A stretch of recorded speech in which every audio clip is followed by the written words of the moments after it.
I bet I threw you off in the last video with all my hints that I was putting that I was going to be doing a Titan build next. Well, I tricked you. I'm doing a strand warlock build in today's video. Hello everybody, my name is Bailey, and in today's video I'm going to be showing you my current ad clear strand warlock build. This build is great for ad clearing, and it clears as many ads as a Falcon's Hunter build. I believe I'm saying that right. Please correct me if I'm wrong, but it clears as many as that Hunter Void build if you can set it up right. Before we get into today's video, I just wanted to say thank you to all the amazing people that watched my previous video. It means a lot that people are watching my videos. Seeing over 2,000 views on one video truly made my day, so thank you so much for changing my crappy day into an amazing night. And over 99% of the people watching my channel are not subscribed, so if you want to do me a favour and subscribe to the channel, you will make my day every day, and it will make me want to make more content for you. So please subscribe to the channel. But enough said, let's get back into the video. The survivability is pretty decent. Granted, Void and Solar can heal via fragments and aspects. Strand is more about damage resistance, just like Arc and Stasis for Warlocks at least. So without further ado, let's actually get into the build itself. This build is a suspending poison build, so starting off with the exotic armor piece. As I already said, it is a poison based build, so obviously for Warlock you're going to use the necrotic grips gauntlets.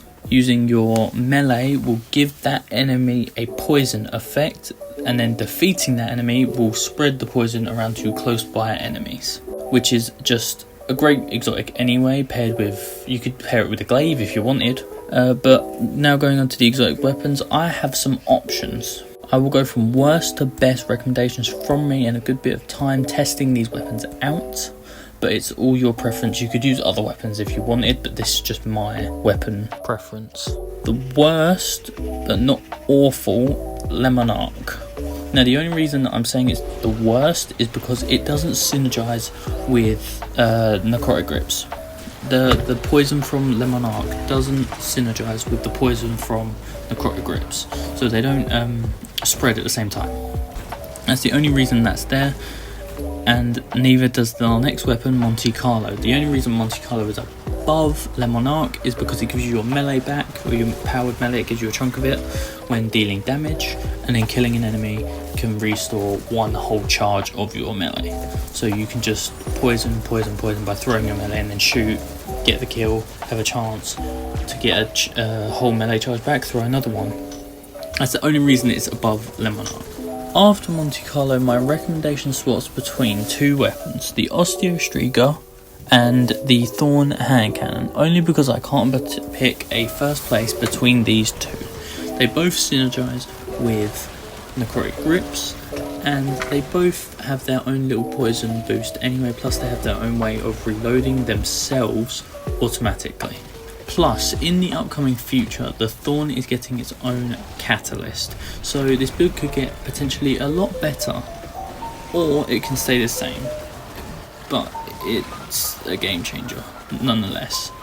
But I have one more weapon recommendation. The only reason I'm not putting it in the list is because I do not currently own this exotic, the Necrochasm from the Crota's End raid. I have not run the raid enough to have it, but I reckon if I had it, it would probably be in first place or tied with one of the three. Now, if you wish to run a legendary weapon, maybe with Unrelenting and Incandescent, you can run the Callus Mini Tool. It is an amazing choice, plus for tankier enemies you can apply poison to it and Scorch, which will burn it, and Poison Tick, damage it for tankier and stronger enemies. So it's just a great way of doing it. I will leave some other weapon recommendations on screen now. So what I mean by this is, if you have, say, Thorn and Osteostriga on, or one of the two, your energy slot will be free, so you can put, I don't know, a fusion rifle there, like the Cartesian Coordinate, or Forbearance. Just another weapon to go with. Moving on to our subclass, you are going to want any jump you want, that's your preference. The abilities you're going to want is a Healing Rift and your shackle grenade. For the abilities, it is important that you have shackle grenade on due to our aspects, which are going to be mind spun, invocation, and the wanderer. Now, mind spun, invocation, when you eat your grenade, in this case your shackle grenade, enemies adjacent to the one you kill will get suspended in the air, which allows you to kill them a little bit easier before they fall back down and land on the floor if you don't kill them in time. And the wanderer aspect, tangles now suspend enemies when the tangle has been thrown at them or when you shoot the tangle and make it explode. These aspects alone suspend more enemies than any other build on any other character for strand. It's such a good build. So long as you always eat your grenade, you always suspend more.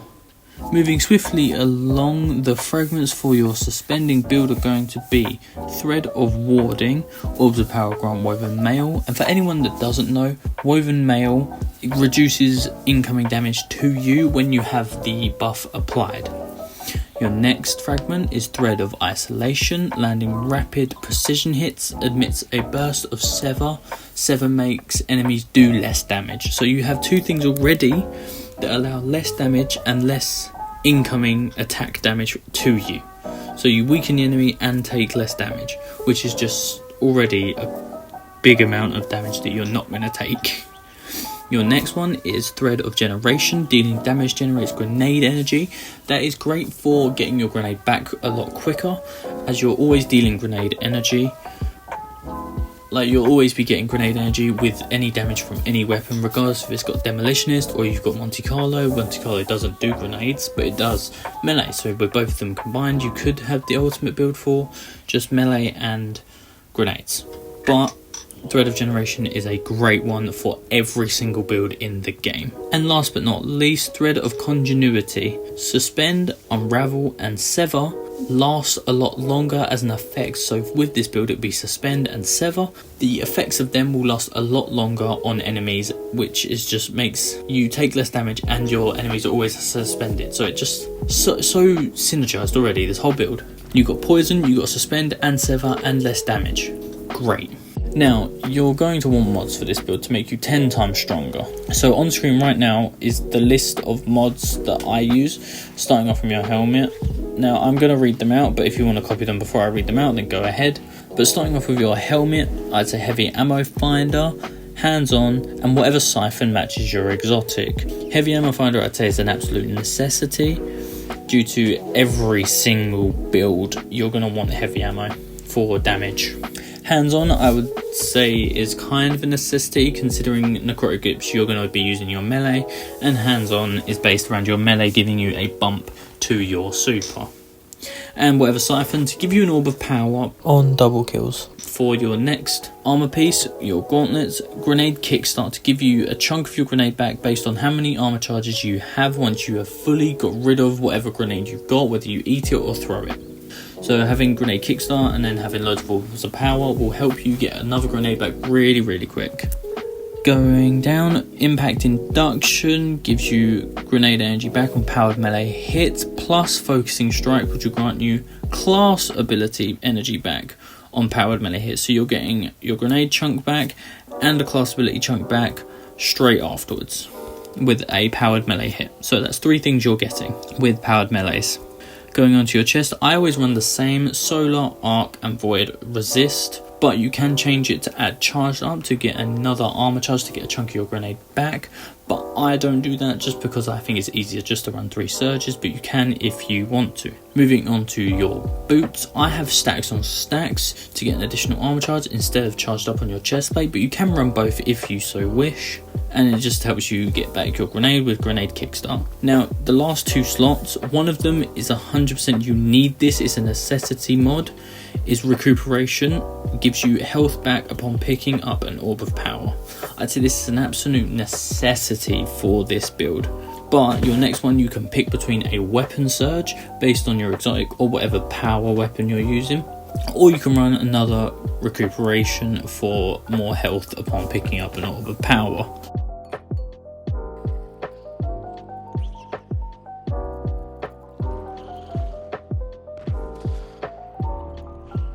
if you had a weapon surge, you would probably like to have a time dilation, due to when you have a weapon surge, it adds a timer to your armor charges, so you don't just have infinite damage. You have a timer to get more orbs to do cycles of damage. If you did not put a weapon surge on, I would recommend Reaper, due to the fact that you put your healing rift down, you get a few kills. Any kill, if it's melee, weapon, anything, you will get an orb of power dropping. Then you will also have Bomber and Outreach, which gives you a small bump to your grenade and your melee when you put your class ability down. Now you have all your mods, you have to know how to utilize them for the build step by step. Step 1, eat your grenade. Step 2, throw a melee at an enemy. Step 3, kill everything in sight. Doesn't matter what it is, kill it as fast as possible. Step 4 is based on if you get a tangle. Once you get a tangle, throw it at a tankier enemy like a champion or a knight or a major enemy, and that will suspend him and the enemies nearby. And then just to clarify, if you don't know, for this build I am not using any artifact mods, so this is Season of the Witch, and a lot of them are based for tangles, so tangle kills will generate like heavy ammo. I'm not running any of that, so this is just so you can get the build as it is. But that is all the time I have for this video. If you did enjoy it, then please leave a like on the video, and if you want to see more content like this from me, then please subscribe to the channel. It really means a lot to me, and it makes me want to do a fuck ton more content. But without further ado, thank you and goodbye.